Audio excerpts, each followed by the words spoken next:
Bismillahirrahmanirrahim. Assalamualaikum warahmatullahi taala wabarakatuh. Alhamdulillahirabbil wassalatu wassalamu ala sayyidil mursalin wa ala alihi washabihi ajma'in. Amma ba'd. Jadi insya-Allah pada hari ini saya Muhammad Amr Hamdi bin Mat Nizam dari unit PIM 2 ambilan Ogos 2023-2027 bersama dua lagi rakan seperjuangan saya, iaitu Muhammad Zikri bin Muhammad Saifullah dan juga Muhammad Azrul Naim bin Nasir. Jadi untuk kumpulan kami ingin membentangkan isu yang terdapat dalam munakahat, iaitu isu yang berkaitan dengan keganasan rumah tangga. Seperti mana yang kita lihat pada hari ini, isu ini sangatlah tidak asing dalam dunia kita pada hari ini, terutama dunia alam perkahwinan, yang mana anak muda pada hari ini baru ataupun ingin membina rumah tangga.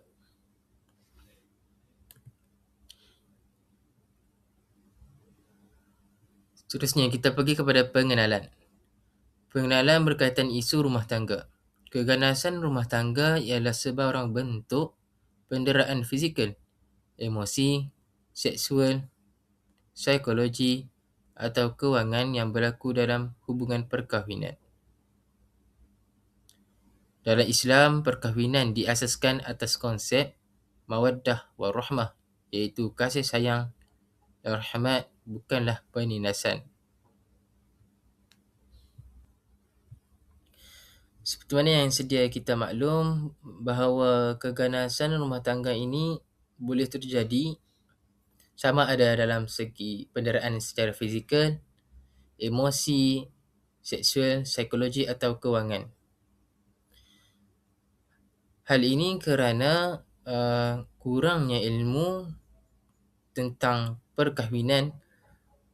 Kalau bagi seorang Muslim tu, kurangnya ilmu tentang konsep munakahat, iaitu yang dibawakan oleh Islam, iaitu mawaddah warahmah.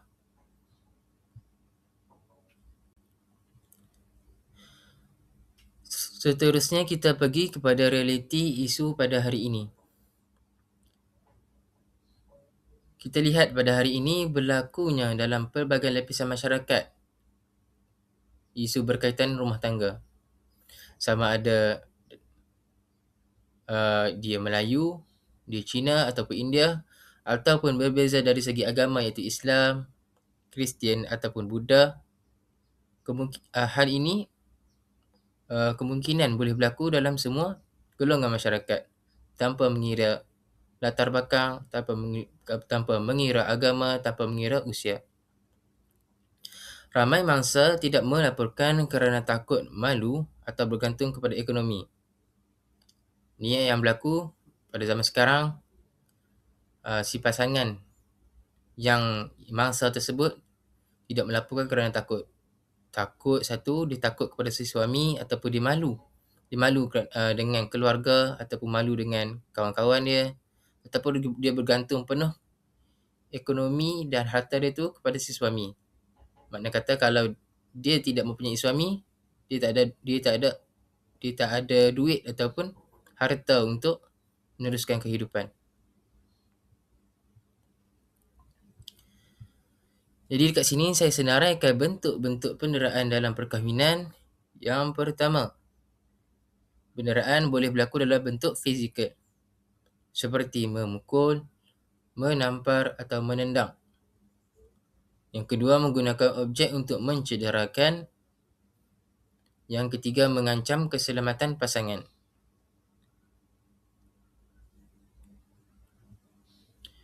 Jadi seterusnya kita tengok pada jenis penderaan yang kedua, iaitu penderaan emosi dan psikologi. Jadi kita kena ingat, penderaan ini bukan sahaja boleh berlaku secara fizikal, tetapi juga penderaan boleh berlaku dalam emosi ataupun psikologi dalam hubungan antara pasangan. Sebagai contoh, saya senaraikan dekat sini, iaitu menghina dan memperlekehkan pasangan. Hal ini banyak berlaku dalam hubungan keluarga pada hari ini, apabila si suami terlebih emosi ataupun termarah dengan menggunakan bahasa yang tidak sepatutnya, bahasa yang kesat, ingin mencaci maki si isteri ataupun pasangan, dan benda ini memperlekehkan pasangan. Yang kedua itu menggugat cerai atau kahwin lain. Ini juga banyak berlaku pada hubungan rumah tangga pada hari ini, apabila si suami uh, selalu ataupun di mulut itu hanya menyebut untuk cerai atau kahwin lain jika berlaku masalah. Ini akan menyebabkan si isteri menjadi pasif ataupun takut untuk untuk uh, untuk berbalah dengan si suami. Yang ketiga iaitu mengawal pergerakan dan hubungan sosial. Ini juga banyak berlaku apabila si suami sangat menjaga hubungan sosial si isteri sampaikan dia tak dapat nak berkomunikasi atau bersosial dengan rakan-rakannya, tidak boleh keluar rumah dan sebagainya. Yang terakhir iaitu manipulasi dan tekanan mental yang berterusan. Impak dan kesan. Jadi kita kena ingat, apabila berlaku penderaan, maka akan berlaku juga terjadinya impak ataupun kesan kepada pasangan ataupun orang sekeliling. Jadi yang pertama iaitu trauma, kemurungan, hilang keyakinan diri. Perkara ini boleh berlaku kepada mangsa ataupun kita sebut sebagai pasangan iaitu si isteri. Apabila didera dengan penderaan seperti fizikal ataupun penderaan emosi, maka akan berlaku trauma, kemurungan dan hilang keyakinan diri dalam diri si isteri. Seterusnya kita lihat juga kesan kepada orang sekeliling kita, terutama anak-anak kita. Ia akan menjejaskan perkembangan anak-anak. Bagaimana yang kita tahu, anak-anak yang dibesarkan dalam keluarga yang dan suasana yang ibu bapa asyik bergaduh, asyik bertengkar, menyebabkan anak-anak kurang kasih sayang dan akan membesar dengan keadaan yang mempunyai luka dalam diri mereka. Yang keempat, itu meruntuhkan institusi keluarga. Kita lihat pada hari ini ramai pasangan baru berkahwin tak sampai 5 tahun dah bercerai. Benda ini berlaku kerana kurangnya pengetahuan ataupun ilmu mereka dalam bab keluargaan ini, menyebabkan mereka memilih jalan untuk memutuskan hubungan suami dan isteri dengan bercerai lah. Dan yang terakhir itu bunuh diri. Ini adalah kesan yang paling besar kepada pasangan, kepada mangsa, apabila dia mengakhiri diri mereka dengan cara yang paling buruk lah, iaitu bunuh diri. Na'udzubillah min zalik. Okey, seterusnya kita lihat pada konsep qawamah yang disalah tafsir.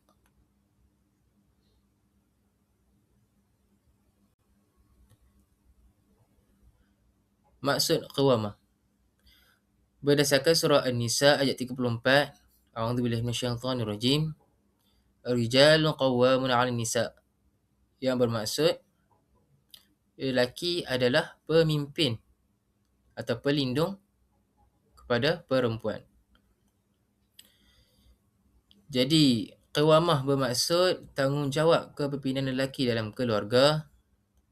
Dalam ayat ini juga menerangkan kewajipan memberi nafkah dan melindungi. Ulama tafsir seperti Ibn Kathir menjelaskan bahawa qawamah merujuk kepada tanggungjawab, bukan keistimewaan mutlak untuk menindas. Ini apa yang kesalahfahaman yang berlaku dalam dunia sekarang ni. Bila lelaki berasa bahawa mereka bukanlah seperti pemimpin sahaja, malah ada keistimewaan mutlak untuk menindas pasangan. Itu yang disalah tafsir. Kat sini saya senaraikan apabila si suami mensalah tafsirkan maksud qawamah dalam ayat tersebut, iaitu apabila si suami menganggap dia berhak memukul sesuka hati, dia berkuasa mutlak tanpa batas dan tidak boleh ditegur atau dipersoal. Hakikatnya perkataan qawamah dalam ayat tersebut membawa maksud suami terikat dengan amanah dan tanggungjawab. Si suami juga terikat dengan kepimpinan dalam Islam yang bersifat adil dan berasaskan ihsan.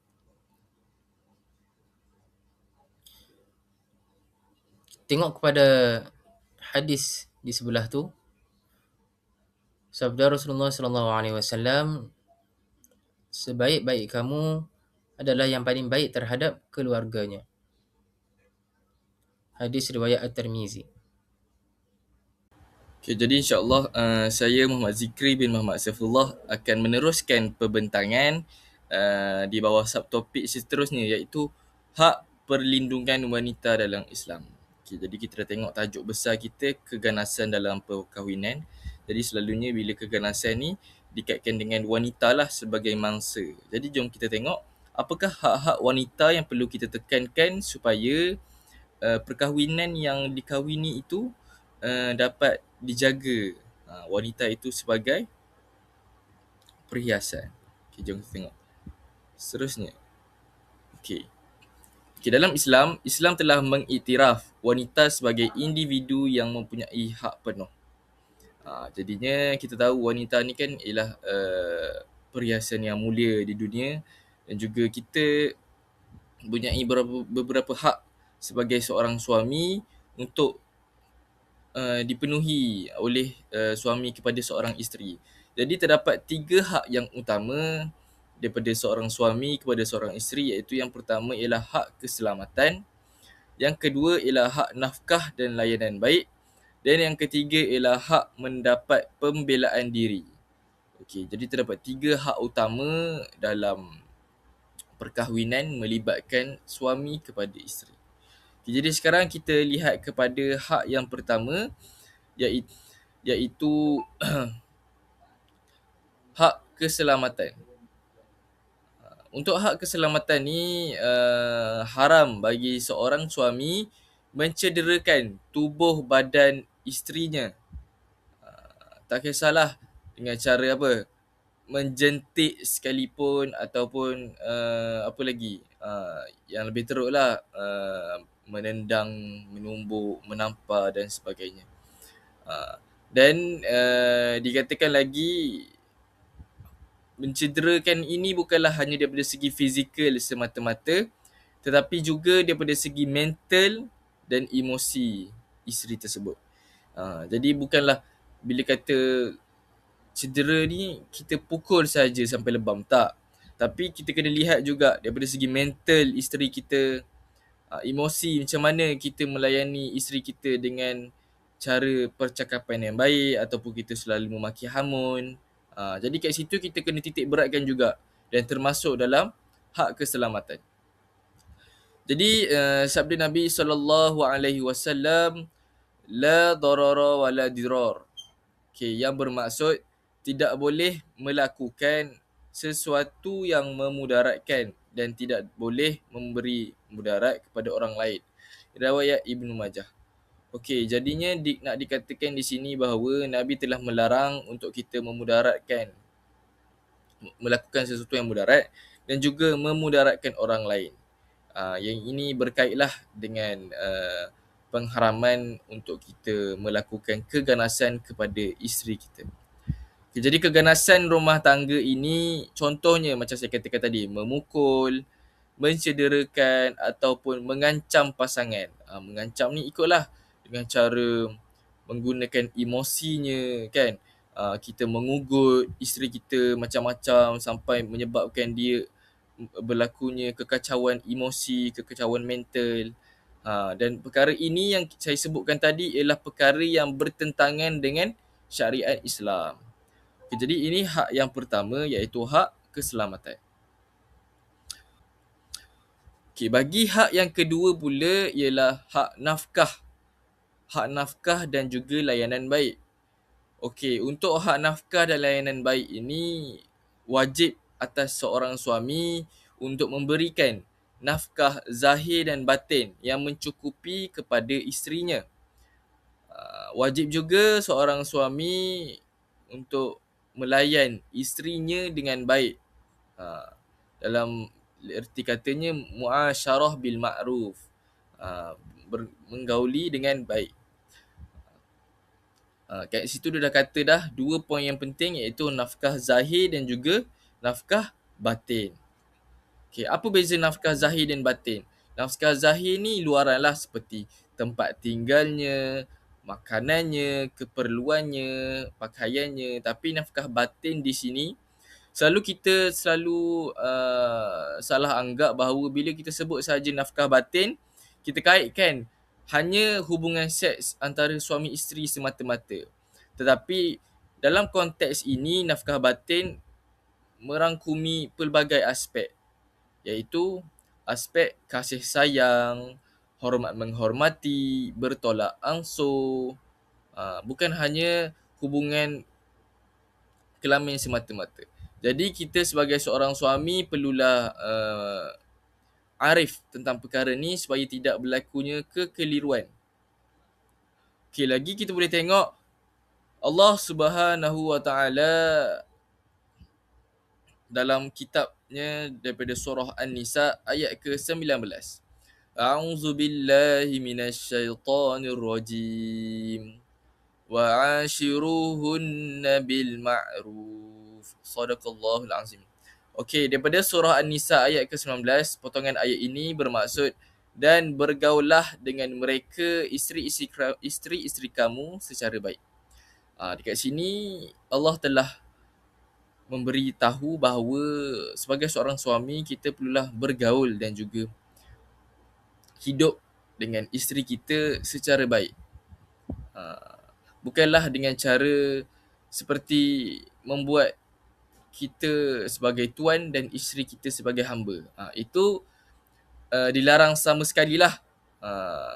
Jadi layanan baik terhadap isteri merupakan tanda akhlak mulia seorang Muslim.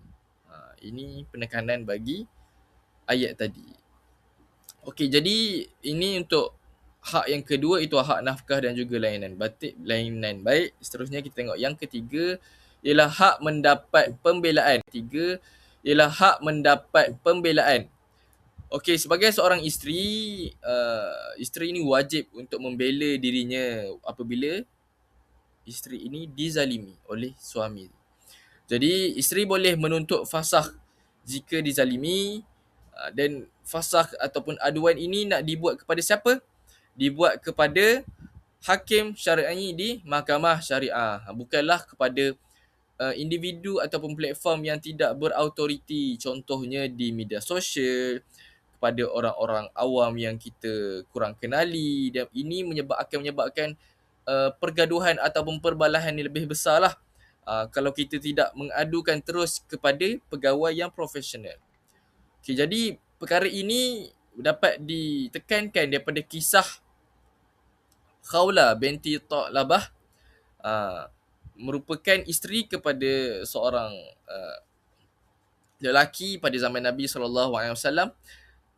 Khawla ini dia telah mengadu kepada Nabi Muhammad SAW tentang suaminya yang melakukan zihar. Jadi aduan tersebut akhirnya membawa kepada turunnya ayat Al-Quran dalam surah Al-Mujadalah yang membela hak wanita tersebut. Jadi nampaklah yang di sini bahawa Nabi SAW membuka peluang untuk mengadu kepada beliau. Jadi pada sekarang ni kita dah tak ada Nabi, jadi kita perlulah mengadu kepada orang-orang yang berintegriti dan juga profesional. Bukan mereka yang hanya boleh mendengar cerita dan juga kadang-kala boleh menyebarkan kepada orang yang tidak sepatutnya. Okay, jadi Islam mengiktiraf hak wanita untuk bersuara, kan, dan mendapatkan peluang ataupun pembelaan untuk diri mereka. Tidaklah kata bila isteri ni duduk di bawah suami, apa yang suami buat semua betul. Tidak. Kadang-kala bila suami melakukan perkara-perkara mungkar, kita kenalah tegur. Dan jika suami melakukan perkara makruf, kita perlulah ikut. Itulah bertepatan dengan amar makruf nahi mungkar.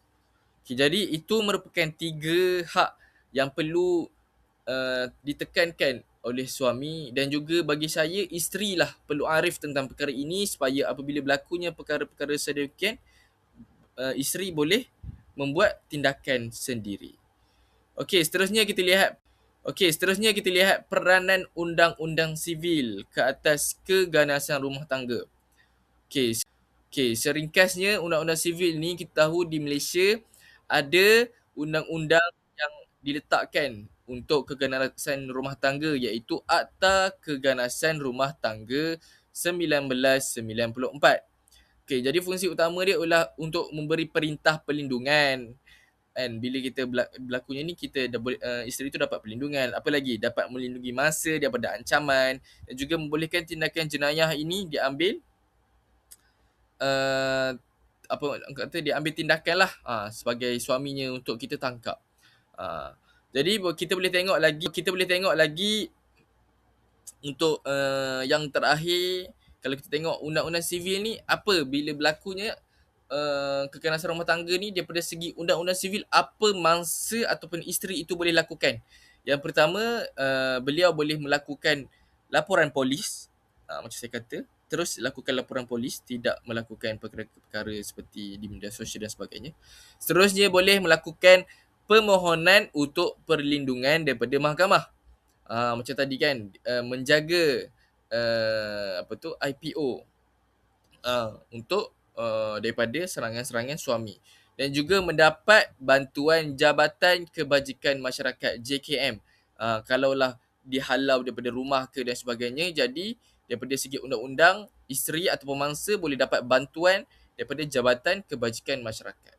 Okey, jadi itu saja pembentangan daripada saya. Teruskan dengan pembentang seterusnya. Okay, bismillahirrahmanirrahim. Assalamualaikum warahmatullahi wabarakatuh. Okay, jadi saya pembentang seterusnya, iaitu Muhammad Azrul Naim bin Nasir, akan menyambung pembentangan ini.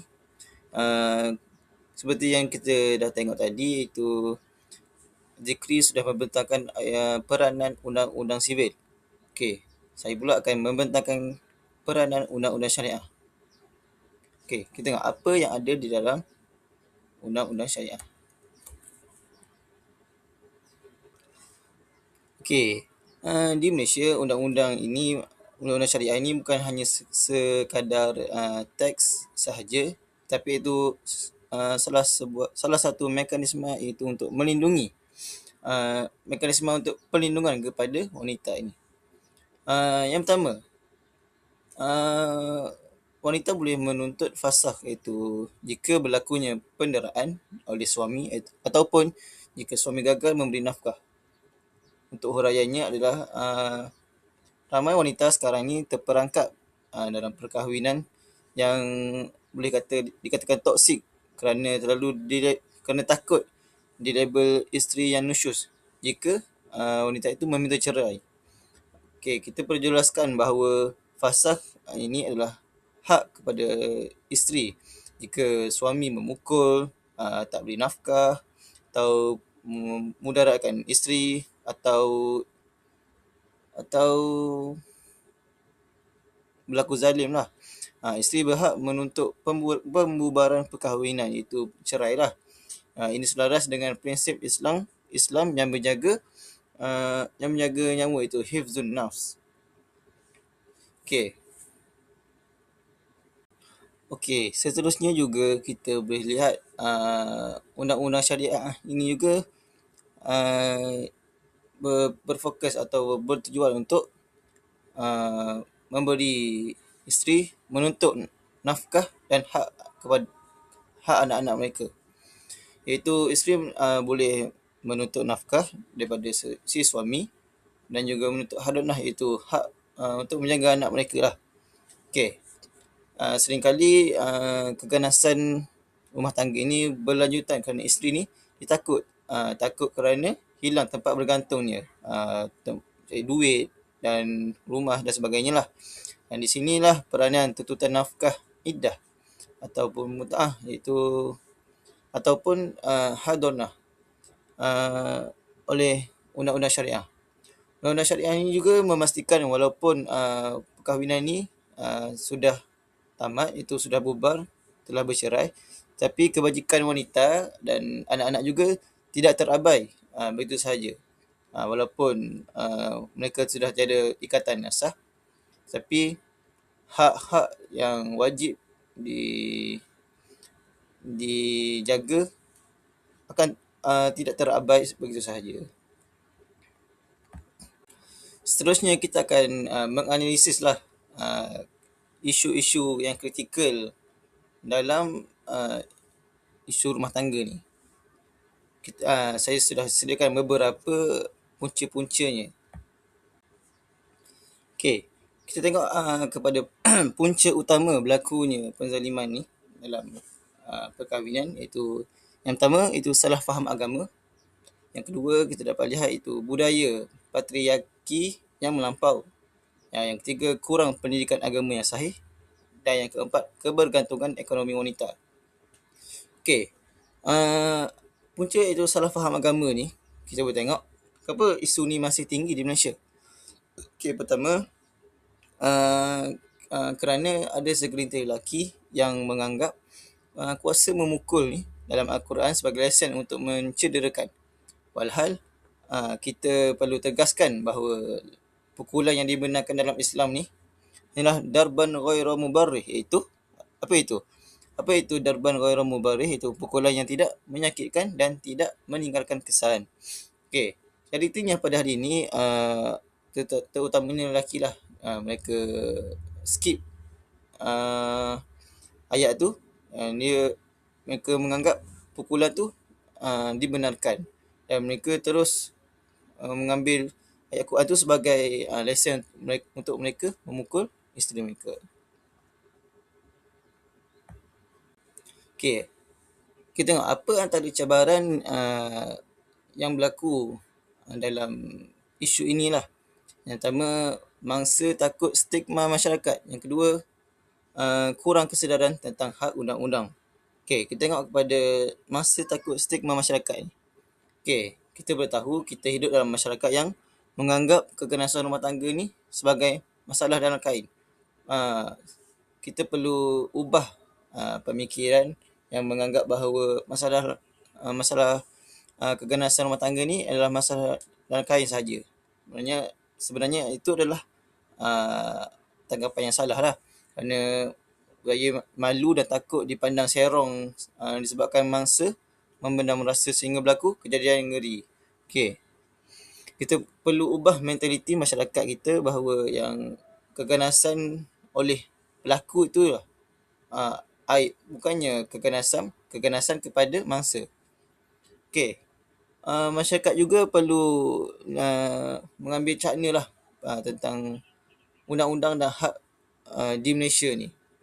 Okey, disebabkan kesedaran yang berkurang, terutamanya pada pihak lelaki, bahkan pihak wanita itu sendiri, tentang kesedaran undang-undang di Malaysia ni, antara sebabnya berlakunya keganasan dalam rumah tangga ni. Okey, selepas kita tahu apa punca utama yang menyebabkan berlakunya isu ni dan cabarannya, okey, apa yang perlu kita buat adalah yang pertama, penguatkuasaan undang-undang yang tegas. Ini adalah daripada pihak yang berwajib sendirilah, itu pihak kerajaan perlulah menguatkuasakan undang-undang yang lebih tegas. Kalau kita tahu sebelum ni ada denda-denda yang telah ditetapkan, kita boleh, pihak kerajaan perlulah selidik balik adakah denda yang dikenakan itu cukup memadai ataupun perlu dinaikkan lagi. Okey, seterusnya pendidikan pra-perkahwinan yang menekankan konsep kiwamah yang sebenar. Okey, kita tahu setiap pasangan yang ingin berkahwin perlulah menjalani kursus pra-perkahwinan. Okey, selepas ini kita perlulah meningkatkan lagi isi-isi dalam kursus itu sendiri, itu lebih menekankan kepada konsep kiwamah yang sebenar. Okey, akhir sekali kita dapat apa yang kita boleh buat iaitu peranan institusi agama dan NGO itu sendiri. Bukan sahaja masyarakat dan pasangan sahaja yang perlu mengambil tanggungjawab dalam hal ini, bahkan NGO dan institusi agama juga perlu campur tangan dalam hal ini, kerana antara punca berlaku keganasan rumah tangga ini adalah wanita yang sudah didera ataupun dizalimi ni, mereka tiada tempat kebergantungan, dan itu menyebabkan mereka kembali semula kepada pasangan mereka yang sudah menzaliminya. Itu kerana wanita ini hanya berfikir tiada tempat bergantung kepada dia, tiada tempat berteduh, duit dan sebagainya lah. Jadinya NGO ni perlulah cakna untuk dan mengambil serius lah kepada wanita-wanita yang sudah dizalimi ini. Okey, akhir sekali kita pergi kepada kesimpulan. Okey, antara kesimpulan yang boleh saya buat pada pembentangan pada kali ini, yang pertama adalah Islam tidak menghalalkan keganasan rumah tangga. Yang kedua, kiwamah adalah amanah. Itu bukan lesen kepada lelaki untuk menindas para wanita. Yang ketiga, itu wanita juga mempunyai hak perlindungan dalam syariah dan undang-undang sivil. Dan yang keempat, keganasan rumah tangga bertentangan dengan maqasid syariah, iaitu dalam menjaga nyawa, hifzun naf, dan marwah, hifzul ird. Tiga perkara utama yang kita pelajari hari ini, iaitu pertama, okey, saya simpulkan balik. Yang pertama, Islam mengharamkan segala bentuk penindasan. Yang kedua, kiwamah ini adalah amanah kepimpinan, bukannya kuasa diktator. Diktator lah kita boleh mana katanya.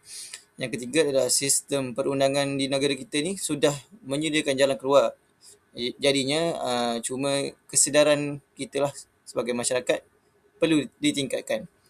Okey, seterusnya itu tujuan agama ni juga diturunkan adalah untuk membawa rahmat. Jika sebuah perkahwinan dipenuhi ketakutan dan pendarahan, ianya telah gagal lah untuk mencapai objektif syariat itu untuk menjaga maruah dan nyawa lah.